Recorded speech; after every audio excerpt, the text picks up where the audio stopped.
In diesem Video wollen wir uns damit befassen, in welchen Ländern deutsche Auswanderer willkommen sind. Ja, in welchen Ländern sind deutsche Auswanderer willkommen? Diese auf den ersten Blick banal klingende Frage ist in Wahrheit enorm wichtig, jedenfalls für diejenigen Deutschen, die sich mit dem Gedanken tragen, Deutschland zu verlassen und auszuwandern. Zudem ist diese vermeintlich banale Frage auch nicht so einfach zu beantworten, wie man meinen mag. Was bedeutet willkommen sein im Ausland eigentlich? Hier müssen wir zunächst einmal 3 wesentliche Aspekte berücksichtigen und danach unterscheiden. Erstens, ob jemand tatsächlich auswandert, also in einem anderen Land permanent lebt und den Alltag dort langfristig erlebt oder lediglich mehr oder minder lange Urlaub in dem entsprechenden Land verbringt. Die Wahrnehmung und das Verhalten der Einheimischen gegenüber den Ankömmlingen unterscheidet sich diesbezüglich mitunter erheblich. Speziell Urlauber, auch Langzeiturlauber mit einer Immobilie im Land, verkennen aufgrund einer gewissen rosaroten Brille die wahre Einstellung von Einheimischen ihnen gegenüber immer gerne. Das zweite Kriterium ist, wer auswandert. Es ist zum Beispiel eine schlichte Tatsache, dass Menschen, die ausreichend Geld haben, um ihr Leben lang definitiv nicht mehr arbeiten zu müssen, im Grunde fast in jedem Land willkommen sind. Mindestens aber toleriert werden. Warum ist das so? Das hat recht einfache Gründe. Sie liegen dem jeweiligen Staat nicht auf der Tasche, sie brauchen keinen Job, sie stehen nicht in Konkurrenz zur lokalen Bevölkerung. Schlimmstenfalls könnte Sozialneid aufkommen, aber für gewöhnlich ziehen diese Wohlhabenden auch in Gegenden und Nachbarschaften, in denen alle anderen ebenfalls gut situiert sind. Bleiben ein potenzielles Problem mit der Anpassung an die heimische Kultur und ein mögliches Sprachproblem. Aber auch hier ist es meist so, dass der Bildungsgrad solcher Auswanderer und ihre oft damit einhergehenden interkulturellen Kompetenzen im Zusammenspiel mit der Lingua Franca, also Englisch, größere Probleme meist gar nicht erst entstehen lassen. Und natürlich die dritte Frage, wohin jemand auswandert. Was wieder einfach klingt, ist oft nicht so einfach. Das soziale, politische und kulturelle Umfeld und in der Folge die Einstellung der Einheimischen gegenüber den Ankömmlingen kann sich mitunter schnell ändern, leider auch zum Negativen. Kriege, politische Spannungen, große Einwanderungswellen können die Haltung eines Volkes gegenüber einem Zuwanderer mehrheitlich massiv beeinflussen. Der inzwischen verstorbene ehemalige Premierminister Singapurs Lee Kuan Yew formulierte es einst so: In multiethnischen Gesellschaften wählt man nicht nach seinem wirtschaftlichen und sozialen Interesse, sondern nach Rasse und Religion. Gegen allgemeinen Wahrnehmungen, die vielleicht auch noch politisch medial unterstützt werden, kann man als Einzelner wenig tun. Man kann jedoch das Seinige tun, um diese Wahrnehmung im engeren Umfeld zu minimieren. Ein Weg ist stets, die Landessprache so schnell wie möglich, so gut es geht, zu beherrschen und mit seinen einheimischen Nachbarn ein gutes Verhältnis zu pflegen. Aber auch dort, wo sprachliche und kulturelle Unterschiede vermeintlich gering sind, zum Beispiel zwischen Deutschland, Österreich und der Schweiz, ist man gut beraten, sich an die Gegebenheiten vor Ort anzupassen. Traditionelle Vorurteile wie die der Schweizer gegenüber Österreichern, insbesondere in den 1970er Jahren, und Deutschen bzw. auch umgekehrt, sind hartnäckig und sollten nicht unterschätzt werden. Auch wenn diese in den letzten Jahrzehnten sicher deutlich geringer geworden sind, was so nicht zuletzt auf den oben zitierten Satz des Lee Kuan Yew zurückzuführen ist. Nach diesen grundsätzlichen Überlegungen stellen wir uns nun also die eigentliche Frage, nämlich welche Länder gegenüber deutschen Einwanderern aufgeschlossen sind, genau gesagt, welche einheimischen Bevölkerungen Deutsche im Allgemeinen wohlwollend aufnehmen. Hierzu analysieren wir nun einmal die Top 10 der Länder mit den höchsten deutschen Einwanderungszahlen. Wir fangen in Europa an. Platz 1 natürlich die Schweiz. Zwischen 2009 und 2018 sind rund 200.000 Deutsche in die Schweiz ausgewandert. Das sind deutlich mehr als in jedes andere Land weltweit. Stand 2022 lebten über 310.000 Deutsche in der Schweiz.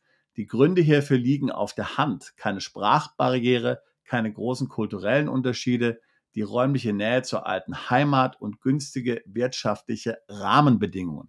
Wozu auch die niedrigen Steuern zählen, stehen dabei weit vorne auf der Liste. Und was denken die Schweizer? Während die Schweizer die Deutschen vor 10 bis 5 Jahren als neue Einwohner tendenziell noch sehr kritisch betrachteten, nehmen die schlechten Gefühle auf Seiten der Schweizer inzwischen deutlich ab, da die deutschen Einwanderer den Schweizern im Vergleich zu den vielen aus Asien, Afrika und vielen anderen Teilen Europas dann doch näher sind.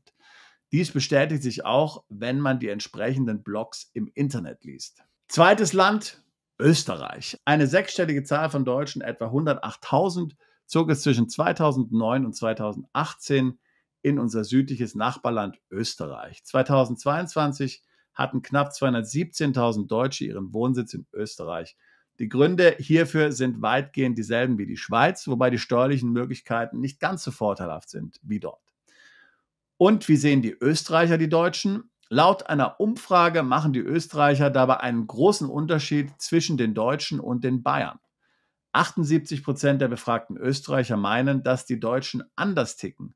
Allerdings meinen sie, dass nur 32% der Bayern anders ticken.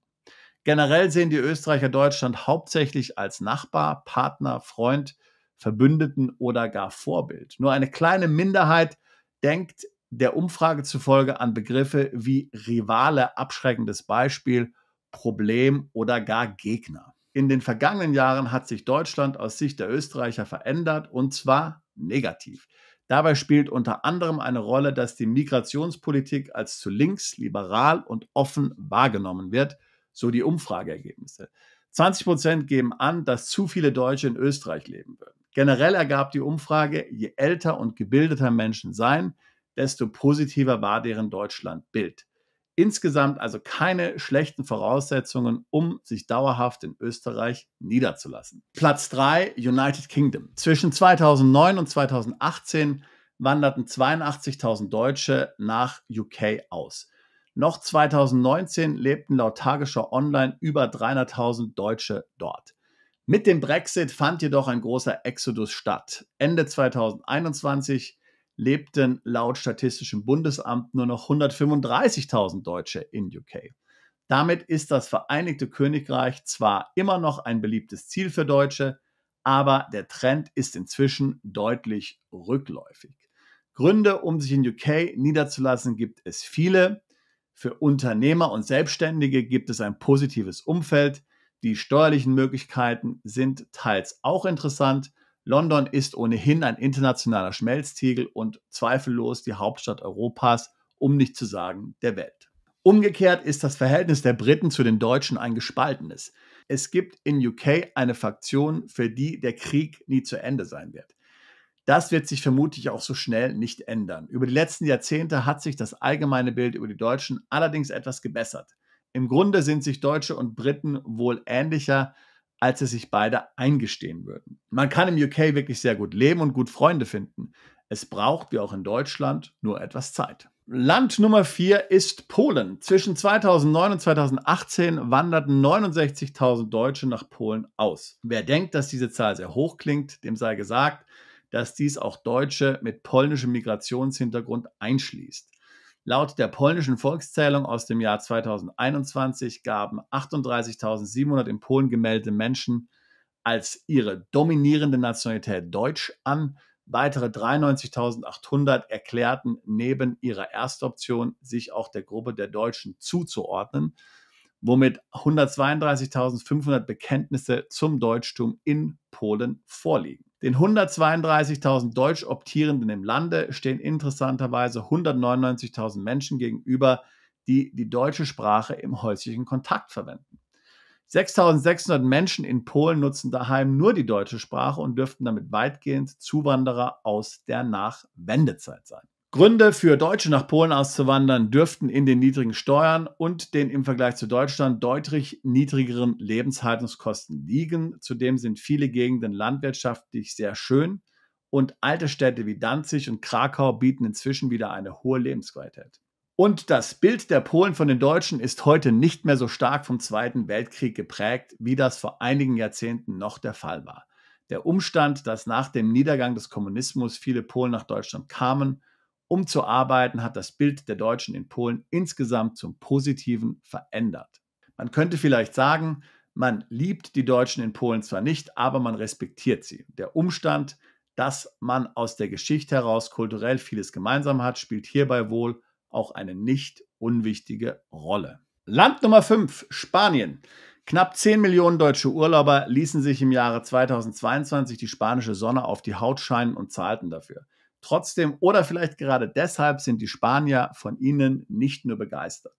Von 2009 bis 2018 wanderten etwa 64.000 Deutsche in das sonnige Urlaubsland Spanien aus und 2022 hatten fast 143.000 Deutsche ihren Wohnsitz dort. Wetter, Kultur, Küche, Strand und Meer in Spanien haben für viele Deutsche eine große Anziehungskraft. Die relative Nähe zu Deutschland sowie für manch Wohlhabenden spezielle Steuerregimes wie das Beckham Law tun ein Übriges dazu. Es ist folglich leicht nachzuvollziehen, dass Spanien als Auswanderungsland bei den Deutschen so beliebt ist. Umgekehrt ist das aber nicht so, wie eine aktuelle Meinungsstudie eines spanischen Forschungsinstitutes mit Unterstützung der deutschen Botschaft in Madrid ergab. Demnach finden nur 97% der Spanier die Deutschen so richtig sympathisch. Positiv ist da lediglich, dass die diesjährige Umfrage das beste Ergebnis seit 2006 darstellt. The trend is your friend, mag man sagen. Die Spanier bewundern die Deutschen wegen ihrer Disziplin, Organisationsfähigkeit und wirtschaftlichen Leistung. Laut den Meinungsforschern halten die Spanier Deutschland verglichen mit Spanien in den meisten Aspekten für überlegen. Das gelte besonders für den politischen Einfluss in der Welt, die Wirtschaft, die technische und wissenschaftliche Entwicklung, die Demokratie, den Umweltschutz, aber auch die Gleichberechtigung zwischen Mann und Frau. Land Nummer 6, Frankreich, Frankreich. Frankreich ist bei den Deutschen als Urlaubsland sehr beliebt. Von den 57,9 Milliarden Euro durch Touristen aus dem Ausland im Jahre 2022 spülten die Deutschen sagenhafte 6,5 Milliarden Euro in die Kasse der Franzosen. In unser westliches Nachbarland wanderten von 2009 bis 2018 62.000 Deutsche aus. Im Jahre 2022 lebten rund 87.000 Deutsche in Deutschland, sowie zusätzlich etwa 1,2 Millionen Deutschstämmige, wobei diese nur noch teilweise Deutsch sprechen.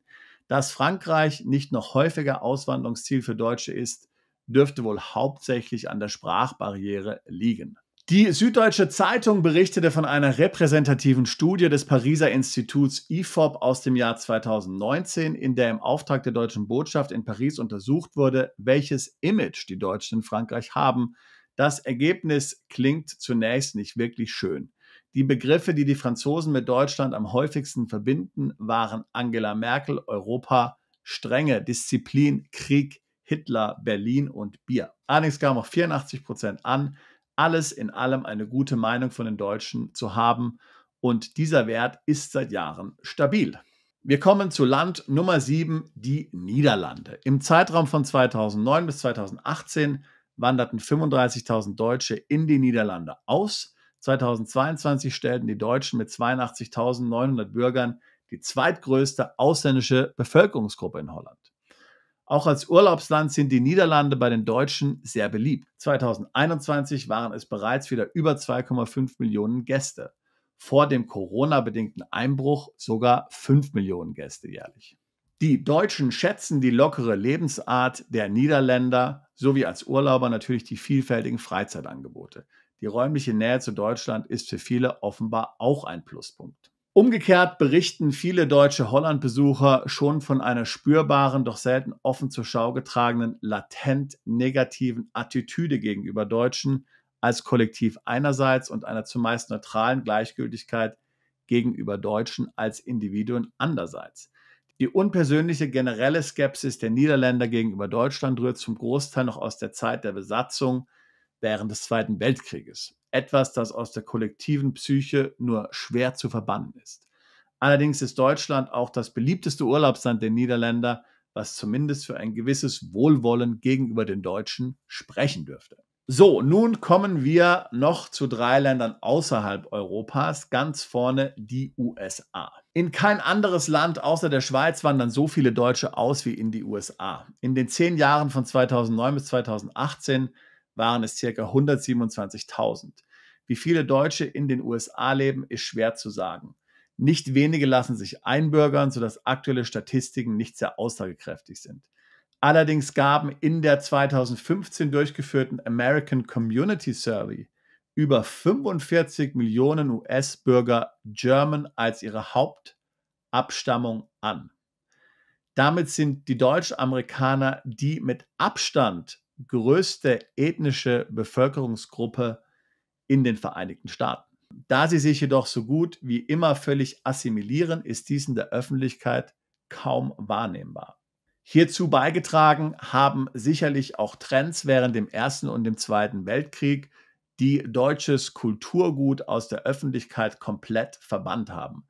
Also einen Zug durch die Straßen von New York, wie es jährlich die Iren am St. Patrick's Day tun, wäre ja aus deutscher Sicht komplett unmöglich. Auch das Schwenken von deutschen Fahnen oder die deutsche Sprache sind eher unüblich und wurden eben während dem Zweiten Weltkrieg und auch dem Ersten Weltkrieg schon komplett letztlich in den USA verbannt oder sogar zeitweise verboten. Man kann also in der Öffentlichkeit hier wenig Deutschtum in den USA wahrnehmen. Vielleicht liegt es auch daran, dass, wie die Bild-Zeitung in einem Artikel über eine Umfrage zum Verhältnis zwischen US-Amerikanern und Deutschen in 2019 titelte: US-Bürger lieben Deutschland, umgekehrt nicht so. In Deutschland gibt es wohl kaum eine neutrale Haltung gegenüber den USA. Man liebt sie oder man hasst sie. Das liegt wohl in der Natur der Sache bei einem Land, das die Geschicke der ganzen Welt entscheidend mitbestimmt. Wer aus Deutschland in die USA auswandert, gehört also definitiv zu den USA-Liebhabern. Und es gibt ja auch viele Gründe, die für ein Leben in den USA sprechen. Zwar funktionieren die USA völlig anders als Deutschland, aber wer das Land schon etwas kennt, die Sprache schon einigermaßen beherrscht und vor allem etwas kann, also eine gute Ausbildung genossen hat, dem können sich in den USA viele Türen öffnen. An einer vermeintlichen negativen Haltung der Amerikaner gegenüber den Deutschen würde eine Auswanderung in den USA jedenfalls nicht scheitern. Unser 8. Land, die Türkei. 2022 kamen 5,7 Millionen Deutsche als Urlauber in die Türkei, so viele wie noch nie. Als Urlaubsland ist die Türkei bei den Deutschen also weither heiß begehrt. Traumhaftes Wetter, das Mittelmeer, Metropolen wie Istanbul oder Izmir, Kunst, Geschichte und wunderbares Essen. Und nicht zu vergessen, die Lebenshaltungskosten, die einen Besuch dort erschwinglich halten. Aber auch für deutsche Auswanderer war die Türkei von den Ländern außerhalb Europas im Zeitraum von 2012 bis 2021 das zweitbeliebteste Auswanderungsland. Offiziell zog es 59.000 Deutsche in diesen Jahren dorthin. Zwar waren darunter auch Deutsche mit türkischem Migrationshintergrund, aber dennoch ist die Zahl vergleichsweise hoch. Aktuell leben über 25.000 Deutsche in der Türkei. Meistens lassen sie sich in den bekannten Urlaubsorten an der türkischen Riviera oder der türkischen Ägäisküste nieder. Aber wie sehen die Türken die Deutschen? Die Menschen in der Türkei sind den meisten Ausländern gegenüber aufgeschlossen und gastfreundlich. Das gilt insbesondere und weiterhin auch für die Deutschen, wobei die aktuellen Differenzen zwischen der deutschen und türkischen Regierung durchaus einen negativen Einfluss auf das Gesamtbild von Deutschland und den Deutschen haben. Dennoch wird man als Deutscher in der Türkei in der Regel freundlich aufgenommen. Das liegt nicht zuletzt auch an den vielen türkischen Rückkehrern aus Deutschland, die das Deutschlandbild in der Türkei mitprägen. Das Bild der Deutschen ist auch noch mitgeprägt von der Geschichte des Deutschen Kaiserreichs und davon, dass man schon damals kooperierte. Insgesamt also gute Voraussetzungen für deutsche Auswanderer. Aber wie überall gilt, wer es in den Wald hineinruft, so kommt es auch zurück. Und schließlich und letztlich Australien. Aktuell leben nach Schätzung ca. 108.000 in Deutschland Geborene in Australien. Innerhalb der 10 Jahre von 2012 bis 2021 emigrierten offiziell 29.000 Deutsche nach Australien. Und gemäß einem Zensus im Jahr 2021 gaben rund 1 Million Personen in Australien an, eine deutsche Abstammung zu haben. Deutsche lieben Australien und die lockere Lebensart der Australier. Und es gibt auch viele gute Gründe, nach Australien auszuwandern. Doch wie sehen die Australier die Deutschen? Im Grunde haben die Australier die Deutschen nicht auf dem Radar. Jeder kennt die Weltkriege und diverse Comedy-Sketche. Man ist vielleicht deutschen Rucksacktouristen begegnet, aber darüber hinaus sind Deutsche für Australier kein Thema, an das sie realistisch denken. Es gibt aber eigentlich keine wirklichen Vorurteile gegenüber den Deutschen. Kommen wir zum Fazit. Die Mehrheit der Deutschen, die heutzutage auswandern, bleibt in Europa. Die geografische Nähe zur alten Heimat scheint ihnen wichtig zu sein. Wie man aus unserem heutigen Video erkennen kann, hat die Sicht der Einheimischen auf die Auswanderungsziele der Deutschen nur einen begrenzten Einfluss. Offenbar scheint es der Mehrzahl der Deutschen nicht sonderlich wichtig zu sein, wie sie in ihrer neuen Heimat allgemein gesehen werden. Das mag daran liegen, dass sie sich für anders halten als die anderen Deutschen, oder es mag ihnen schlicht genug nicht wichtig sein. Tatsächlich ist und bleibt es so, dass Menschen, die in ein anderes Land auswandern, unabhängig davon, woher sie kommen und wohin sie gehen, es in der neuen Heimat immer dann leichter haben, wenn sie die Sprache beherrschen, sich der Kultur anpassen, dem Staat nicht auf der Tasche liegen und sich mit ihren Nachbarn, gegebenenfalls Arbeitskollegen und sonstigen Einheimischen gut verstehen.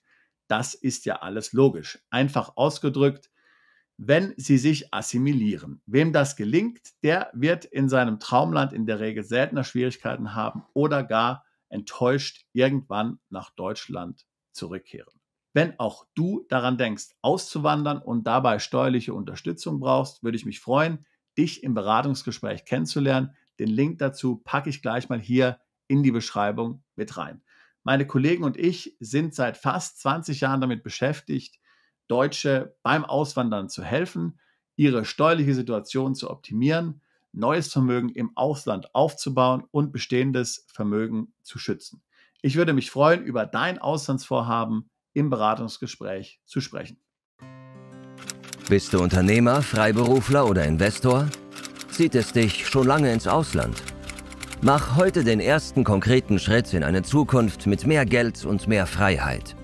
Buche ein Beratungsgespräch mit Sebastian und seinen Kollegen. Unsere Kanzlei unterstützt Mandanten wie dich dabei, deine Steuerlast legal zu reduzieren, Vermögen aufzubauen und zu schützen und deine persönliche Freiheit zu maximieren. Profitiere jetzt von unserem Fachwissen und unserem Netzwerk. Gehe zu mandatierung.com und werde Mandant unserer Kanzlei.